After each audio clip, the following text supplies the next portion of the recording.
কোনোভাবেই তোমার নামাজ পড়তে মন চায় না। বিষয়টা কি?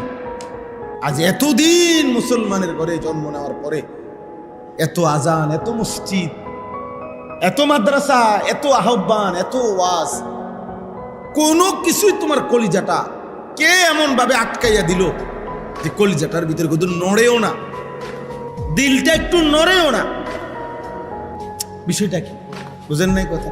365 দিন, এক বছর একদিনও হালাল খায় না, প্রতিদিন ওজনে কম, কোনোদিনও 5 ওয়াক্ত নামাজ পড়ে না।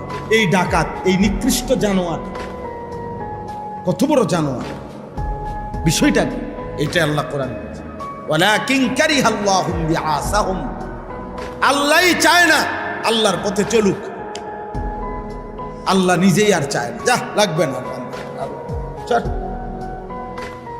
এই জন্য নবীজি